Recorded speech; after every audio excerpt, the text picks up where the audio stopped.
Hi everyone, hope you're doing well. My name is Seb Francis and I am one of the co-founders and directors at Titus. As you may have seen with our past couple of videos, we are highlighting amazing Black figures throughout Black History Month. We are interviewing them, chatting with them, getting their thoughts on Black History Month itself, Black Lives Matter movement, how that might have impacted them throughout their career and their life, and just getting a different opinion and sharing that with figures that some of you may or may not know. So last week we spoke with Marvina Newton, amazing chat. If you've not seen it yet, go back and give it a watch, let us know what you think. On this episode, we are chatting with Jamie Lawrence, who is ex-professional footballer. He's also spent some time in prison, and we talk about his journey there, about how he ended up there, how he got out of there and turned things around, and what he's done thereafter to kind of give back to the community and support kids as well as they're growing up. So really good chat.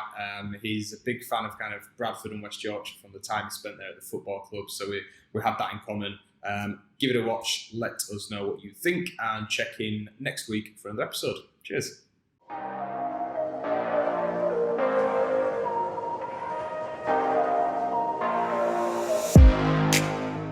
Jamie, thank you so much for joining us. How are you doing? No problem. I'm good, mate. Very good. Good. Going back out to work very soon again.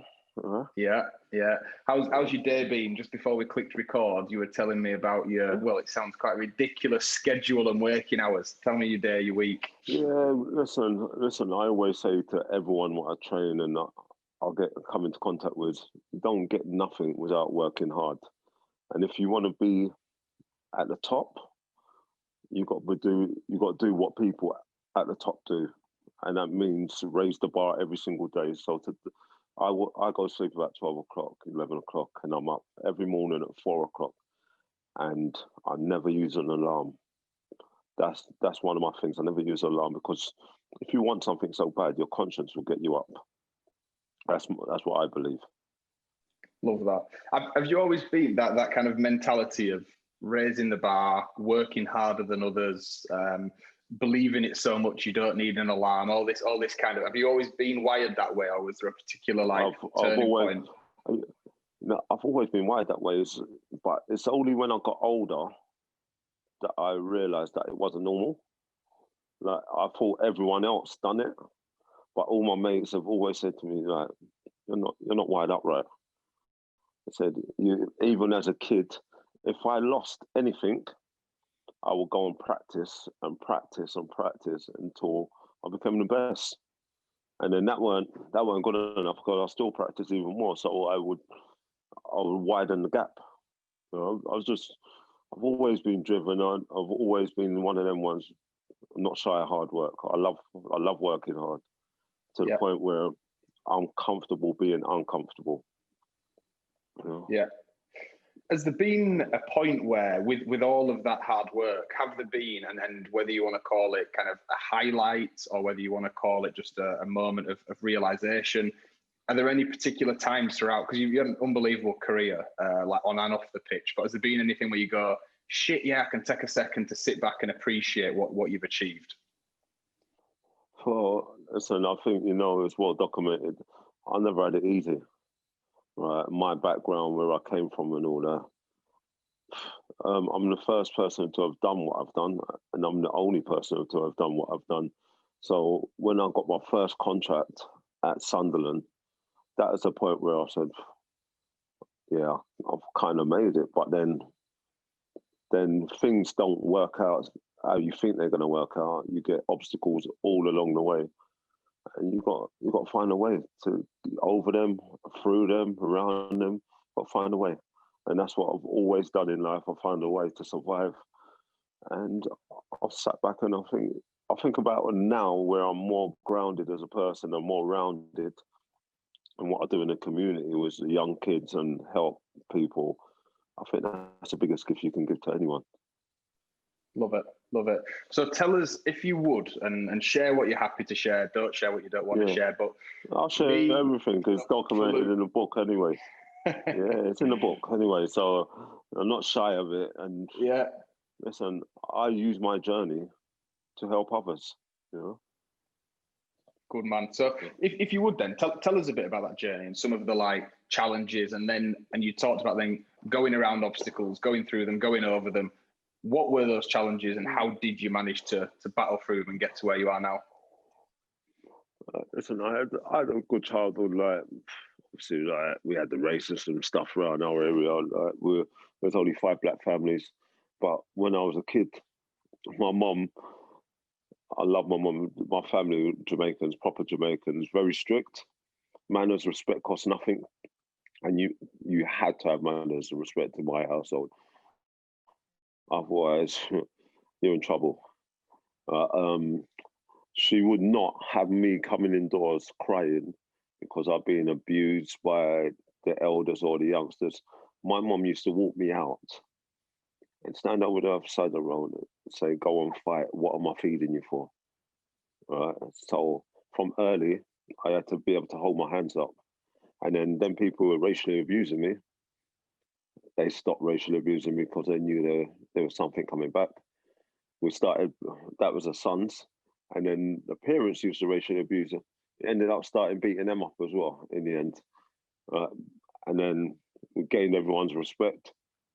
But then my mum and dad went back to Jamaica when I was 17, which you don't realize the impact what your mum and dad leaving you and going back to Jamaica. They wanted me to come to Jamaica, but I always wanted to play football. So I said, "Oh, I'm going to stay. I'm going to stay with my sister." My sister was staying.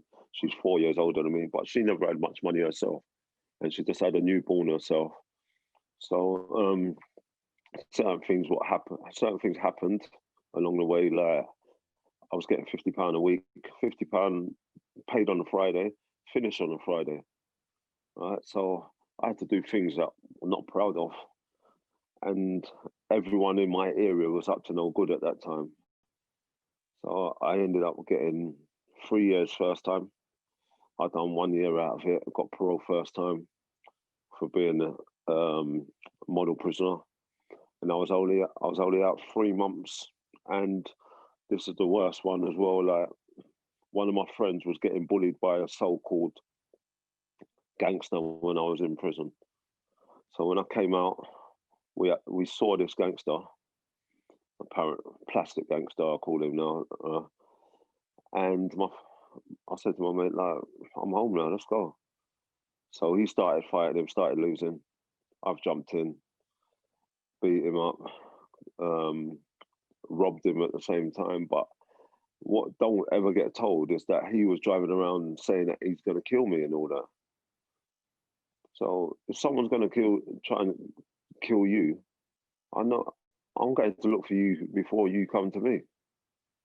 So I went to his house one morning when I knew he was going to work. And as soon as he came out, I said, "Oh, yeah, you're looking for me right now." And he run off, called the police. But that's not even the worst part of it. When I got arrested, I was straight on remand because I was on parole for my other case. And then when we got to court now, my best friend, who I jumped in for, went Queen evidence against me. Right? Stood up in the dock, told them everything about me. But I kept my mouth quiet. I've always kept my mouth quiet. I got 4 years, he got not guilty. But God works in mysterious ways, because on that journey, that one there, I ended up in a place called Camp Hill, Isle of Wight, which was for the sentence I was doing, it was the most violent prison. It's the hardest prison. So I went there, but my gift was football. It's always been football. I had one problem when I went there. I was a little 21-year-old boy, scared shitless. I don't care if you're going into a big man's prison where there's hardened criminals in there. I don't care who you are, you're going to be scared. So went in there. There's one person who's a wing bully. So I put my name up for the phone. You have to put your name up for the phone. My name was at the top. So I come down. He's rubbed my name out. So I know now, if I don't do something, I'm going to get bullied for the rest of my sentence. So I said to him, "What are you doing?" He said, shut up unless I do you." I said, you know what, let's go and have it then. So we went to the table tennis room. One of my friends was keeping watch, so the screws never knew what was going on. I ended up knocking clean out and broke my hand on him as well at the time. He grasped me up. Right? So I ended up losing 7 days. He got shipped out of prison. But then after that day, I never got troubled again. And then we had an inter-wing competition where we played it again. You win £10, which is a lot of money in prison. So my wing, they knew I played a little bit of football. I said, I do want to play. So I played, and my wing won it. And then we had a game against a team called Cow Sports, a team from outside. All the prisoners on the outside. Have you seen Mean Machine? Yeah. Where all the prisoners are on the outside. Right. That's what it was like. Very hostile. It's very hostile, right? You know what prisoners can be, well, you know what boys can be like, but prisoners are even worse, right? Yeah. So I played in this game and I scored 2 goals. Scored the winner in the 80-something minute. And they went to the governor after the game and said, Jamie Evans, can we get him out to play for us every weekend? And I had only done 12 months out of a 4-year sentence. Like, my parole was coming up in 4 months. They said, listen, when he goes on home leave, 4 months' time, if he comes back, we'll review it. So I went on home leave, come back, and they started letting me out to play for a semi-pro side. And that was where the story began. Like, playing there, playing well. Teams are starting to watch me. TV cameras are coming into the prison. Radios are coming in, doing interviews with me. Newspapers. I was all over the place. And then when I come out, got trials. I had 4 trials. Ended up signing at Sunderland. And I've never looked back. Amazing. So all of that football, how long was it where you were still inside prison but able to go out and play semi-pro and all the rest of it? It's probably about 8 months. Yeah? Yeah, it's about 8. Yeah, it was dead on 8 months, yeah. Dead on 8 months, because I got out after 2 years, 2 months. Yeah, yeah. And I'm still in contact with the prison officer who went out on a limb and the manager of the football team I was playing for. Yeah, yeah. Without them, man, I'll be either dead or in prison doing a long sentence. Yeah.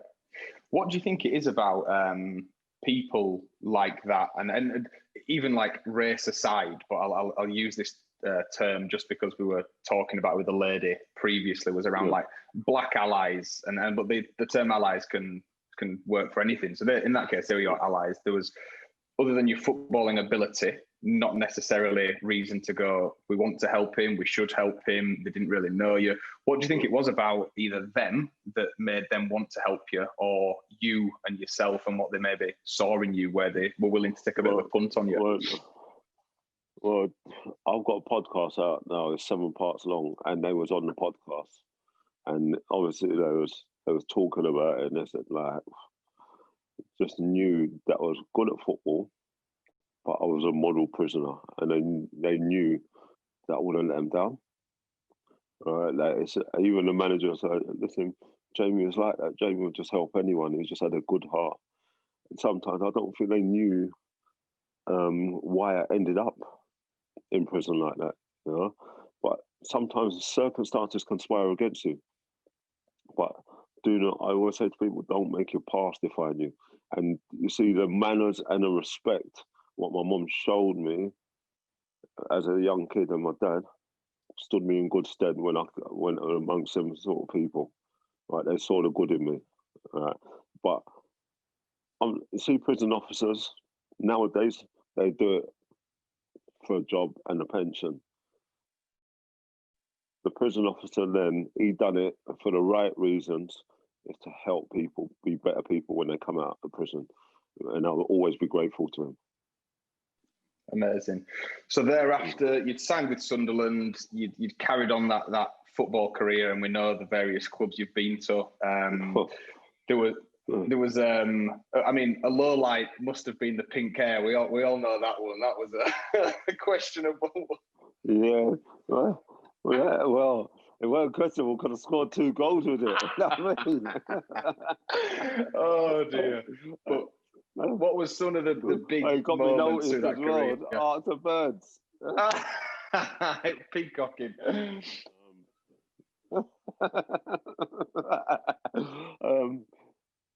Obviously signing my first contract, but that never lasted long because the manager got sacked. Then I went to Doncaster. Done really well at Doncaster. I had a great manager called Sammy Chung. Throughout my life, throughout my podcast, you'll see that people who put trust in me, I never let them down. I'll run through brick walls for them. And he gave me so much belief. That's when I got my move to the Premier League after 10 months. 17 months of being out of prison, I was playing in the Premier League. And that was down to Sammy Chung. And then I went to Leicester. Martin O'Neill took over from Mark McGee, the best manager, followed closely by Paul Jewell, best manager I've ever had. Like, man management, second to none. Best manager by a countryman, Martin O'Neill. Ended up winning promotion and winning the League Cup with Leicester. That's probably one of my highlights as well. But then came to Bradford. Bradford's still my home now, like my favourite club of all my clubs I played for. Like I was there 6 years. Little Bradford, got promoted to the Premier League. That's a long one of the biggest achievements of me. And then the next season we stayed up in the Premier League, beating Liverpool last game of the season. So that was massive as well. And then playing for my country, playing for Jamaica. And then playing against Brazil when they was world champions. So they're my major achievements. Love that. Some big things, especially with all those challenges you'd spoken about before. So yeah, let's talk a little bit, because obviously one of the reasons we're chatting is around Black History Month, is around Black Lives Matter, is around all the things that have happened this year. So the topic of racism within football is one that's been discussed in quite depth over the past few years. Yeah. But how was it for you? How do you think it maybe compares now? What is perhaps some of the reform that's needed? What are your thoughts around it on the whole? Listen, as racism been in football, it's been rife in football. Even today, it's rife in football. I'll tell you what happens though. It's more hidden now. They're more clever with it. It's more subtle. You know what I mean? As back in the day, like things used to happen. But if you was a player, you couldn't go to the manager or whatever. They'd tell you to sweep it under the carpet. And if you did go, you wouldn't play. Right? They're blacklisted, you wouldn't play no more. So, like, obviously you had the fans and all that, but listen, you get idiots everywhere, don't you? So, like, they never used to even faze me when I was playing. I think the worst atmosphere we've had was when we went to Russia, St. Petersburg. That was awful. Like, from any black player touch the ball, the monkey noises. That was horrendous. But the football nowadays, like, let's have it right. 30% of footballers are black nowadays. How much made that transition into management? How many black managers are there? Huh? There's not many. No. How many coaches are there? How many black coaches are there? But until you get black people at boardroom level, it's never going to change. Right? It's never going to change. Even at the FA, it's a closed shop as well. Right? Institutional racism, we call it. Right? Even in the justice system, right? Black people get longer sentences than white people. It's a known fact. Right? If we go for the same crime, I'm getting longer. So it's known. Right? So it's everywhere. It's not only just in football, it's all over the place. Justice system everywhere. Even in jobs, you go for jobs and all that. Same thing. Same thing. And this is why a lot of black players don't go and do the badges. Right? Because they know there's no pathway. Like, a perfect example for me is Darren Moore. He's got a job now, but he was at West Brom. He was third in the league. They sacked him. It's never been known to be third in the league and getting sacked. They never wanted to give him no money either. So we know what's going on, but people are getting a bit more clever to it nowadays. Yeah. Yeah. And the only way it's going to change as well, we can't change it by being aggressive. We've got to change it by being brainy and educated. I don't want no one to give me a job. Right? If I got to be able to do the job. Right? I don't want it. I want it on merit. I don't want it given to me because I'm a black man. No, give it to me on merit. But just give us a level playing ground, same interviews, the same process what you do to other people. Do you think that piece is the bit that's kind of missing? If we talk about football specifically, but by all means answer talking about other sectors, is it that kind of opportunity? Is it the interviews? Is it where you're recruiting from? Because you touched on managers, coaches, board level, FA and kind of associations and stuff. Where do you think that comes from, that lack of opportunity? Listen, them places are not diverse, are they? If you look at any place like at the top, you see no diversity. Nowhere, right? Like if they had diverse people around them, then opportunity will be there for all of us, right? And me, I've never seen colour in my life, right? If you're an idiot, you're an idiot. That's it. If you're good at your job, you're good at your job, right? Simple. Should not be looking at colour and saying, nah, not giving it to him. Look at the individual. There's good and bad in everyone. Yeah, absolutely. So talk to me, if you would, a bit then after your footballing career, because that was a big thing, what we wanted to speak to you about and why we wanted to get you on there. Tell us a bit more about that, if you would. Well, after my football career had finished, for one, I never saw it coming. I got blacklisted about certain things because I'm not a yes man, and I think if I think I'm in the right, I will stand up for myself. And there's two managers at the end of my career who tried to bully me. I will not be bullied by anyone, right?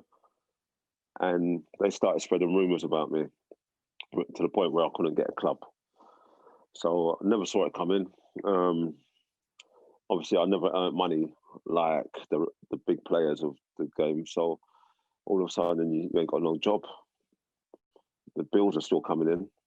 You still got your kids. And then I found it hard for about 8 months. Well, it's in a dark place for about 8 months.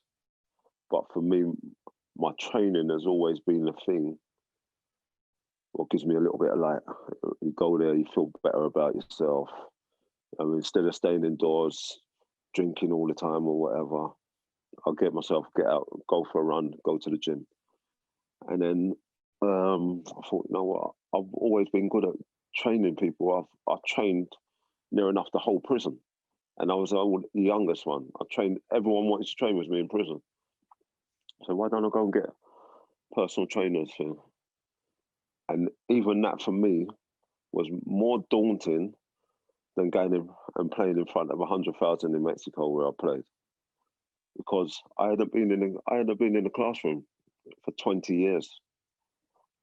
To go back there with all these whippersnappers in there, I was like, on the third day, I went to the teacher. No lie, I said to him, I don't think this is the right thing for me. Listen, stick with it. We'll help you get through it. And then after like a week and a half flying, and then they saw me, I had half the course training with me at lunchtimes. So they pulled me aside and said, listen, just pass your paperwork. Yeah. We know that you can train everyone anyway. You do it every lunchtime, so that's not even a problem. So I passed it with flying colours, but I think that if you're always doing positive, right, positive will always come your way. All right. So from there, my book came out, I think it was 96, 97. A school for bad kids or at risk of offending. They got hold of me through one of my other pals, said, would you think you'd be interested in coming and doing a bit of work? So went for an interview, and I said to him, listen, my thing was I do football with them, but I share my life skills. I'm more of a mentor. I said to him, listen, there's rules and regulations for these kids when they come to me. For one, they're not allowed to swear. Two, they can't put their hands on their hips and all that little discipline. Can't be late. I said, unless I punish everyone. They're going to be, you won't get them doing that. I said, all right, let's see. I said, all right, cool. So I started work there. First day, they're all looking out the window, aren't they? You're always going to get one who tries it, isn't there? Mouthy one. Tries it. He's got his hands on his own, so 20 press-ups. I ain't fucking doing that. That's 40 press-ups. I said, listen. He said, I'm not doing it. I said, well, get off the pitch then. So he's standing on the side. He's looking at his mates. They're having fun or whatever. Then he comes and apologises. Does his 40 press-ups. Then I'll change that school round. I even got a message from one of the mums the other day. Said, I just got to thank you for saving my son's life. And what bigger thing is that? Is there than that? That school, I changed it when I was there 5 years, and it gave me a little thing, like a little spark what I needed at the time. Then I started my own football academy for the same sort of thing, keeping the boys off the street. I got about 5, 6 boys what went and played in a football league. But much more than that, I've got a lot of boys where I probably saved their life, and whenever they see me, they call me Uncle Jam. Uncle Jam.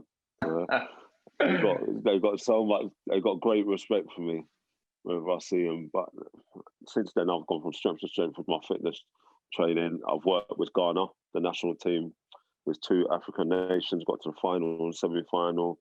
And I train a lot of big players now as well, like Ruben Loftus-Cheek, Casey Palmer, and various others. So it's all good.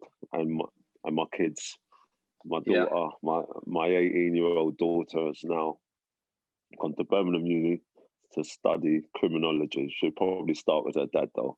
You know? So yeah, it's all good. It's all good. Yeah. Amazing. I was going to ask, like, what more do you think people can be doing to support younger children, whether they're black or white or from tough backgrounds or whatever else it might be? But I think the mentor piece you just touched on kind of answered that perfectly. But if we can talk specifically about race and maybe like how you dealt with that as a father, how much did that come into play? Because when you were younger, you'd fight racism with your fists. How did that change as you spoke to your kids? Well, you know what? Like, my kids are mixed race, right? So it's kind of, they're more accepted, you know what I mean? And I don't think they've really encountered it. They've not encountered it. So I've never had to have that conversation, but my 18-year-old is very she knows everything about Black history, and she took it upon herself to learn it, and I'm massively proud of her for doing it. My boy does as well, so I'm massively proud of both of them. But they don't forget the other side as well, which they shouldn't either. They should know both sides. And the best thing is that they're good human beings, and that's what I'm more proud of. But talking about young kids from wayward backgrounds, you've got to be there for them. That's the main thing. And be a constant in them, because a lot of them have got absent fathers and people who dip in and out of their life. They need people there constantly, because what they do as well, these young kids, they push you away first. They try and push you away first because everyone else has left them. But if you prove to them that you're going to be there for the duration, then they take to you. And everyone needs somebody sometime in their life. Absolutely. Touching on that bit as well about Black history, and you said amazing that your daughter's gone off and read and understood and learned, and I'm sure you two have had conversations about it. The topic of Black History Month, I think, divides people on both sides and regardless of race. I don't think there should be Black History Month. I think it should be taught in schools all the time. Why devote 1 month? Teach it in schools along with all the other history. Yeah. Right? Then let's have it right. Come on, there's how much Black people in this country now. Let's have Black History every month. Right? Teach it in schools every month. Right? So everyone gets to know about Black history. Yeah. I remember a few years back, I think it was, because there's quite a few celebs who'll talk about it. I think it was Morgan Freeman who was giving it, I don't believe in Black History Month, I don't, And when I first heard it, I was like, nah, I don't get that. I like it because it's shining a spotlight on it. But I think I was kind of younger, less wise, less mature, and I didn't realise that it was that over. It was 1 month versus 12 months, and that was his point, as opposed to 1 month versus not at all. So it's it is a big one. Is that do you think you'll continue to do stuff with like the education system and schools and younger kids and stuff? Is that something you want to keep pushing on with? You know what? I go into a lot of prisons. I do a lot of workshops in prisons. Right? I like to go into schools, but you know what these people do? They cut budgets, right? And they don't allow you to get paid to go in there. And I'm not doing it for nothing, because all of them get paid, right? Yeah. Like schools and that. I'll go in. If I'm going in and saving lives or whatever, should get paid for it, right? But these people, let's have it right. The prison system want people in prison, right? Prisons are privatized. So if there ain't no prisoners, they don't make money. So they want prisoners. So that's what I know. At the end of the day, they say, we want people to behave themselves. No, they don't, right? Because they lose out on money, right? To house a prisoner, it's probably a 50 grand a year, right? So if you got one cell free, that's 50 grand you're losing out on, right? So they think people are stupid. Like, I can go in and I will help people because people identify with me, right? And when they come out, they can ring me. I'll help them, but they don't want that. Right? Yeah. Talking about that bit there where people identify with you, you said like when you were younger, your mum was obviously a brilliant character for you and all about the manners, the P's and Q's, the politeness and the respect. Was there anyone else that you kind of, because I think that is one thing that is lacking, is often an icon, a figure, someone who inspires you that also looks like yourself. Did you have anyone else like that outside of your family who you'd look up to as such? You know what? I had a lot of football managers who went out on a limb for me and just believed in me. And you know what? It sounds funny. Not one of them were black. Huh? So I've never ever watched kind of like, they just done it out of the goodness of their heart. I had my schoolboy manager when I went out of school, Pete Rhodes. There was another geezer when I started getting in trouble the first time. Give me a job as a mechanic. I never knew fuck all about mechanics, right? But he gave me a mechanic job just to keep me out of trouble, right? So him. Then there was Mr. Walder, right? And they all went out on a limb for me just to help me because they had a good heart and clean heart, and they wanted to help people. They knew I had ability. They knew I weren't a bad kid. But it's not someone who looks like you. It's just anyone, mate, who has your best interest at heart. Yeah, absolutely. And do you think now, with everything that has gone on and the respect you'll have gained a lot through your football career and what you've done after and what happened before and stuff, how much do you feel that like racism may or may not impact you daily, weekly, monthly, if at all? It does impact me. because I believe that with my credentials, I should be at a pro club, doing what I do. Right, but I know, and maybe because people see me as this bad boy, that they don't want me around. You know what I mean? So I know it impacts me 100%. You can see it sometimes when you're walking along the road. You know what I mean? People cross the road. I still get it now, and I'm like, and you can see it a mile off. But listen, there's always a few idiots, and I don't pay no mind to them. And there's the good outweighs the bad for me. Right? So I'm always looking on the good side. Forget the negatives. Amazing. And if there's just kind of like to wrap up, if there are any, and we will aim it specifically at young black guys out there, young black girls out there who are pushing, wanting to work towards something, what would be your message, your words of advice, words of wisdom? Right, my words of wisdom from my mum. She said, "Listen, from you're a black kid, you've got to work twice as hard to get anywhere, all right?" And my thing was, I'm going to get there no matter what, right? I'm going to knock down doors. If I keep knocking at doors, one of them's going to open, and that's when I'm going to make an impact. That's when I'm going to open the door for another person, and that's what every person, every black person who's doing their job should be conscious of. Make sure you can do the job properly. Otherwise, you're going to close the door behind you for the next one coming through. Amazing. Jamie, thank you so much for joining us. I appreciate your time. Precious. No That's problem, been really useful. And keep doing what you're doing, and we'll keep in touch. Man. Top man, man. Thank you.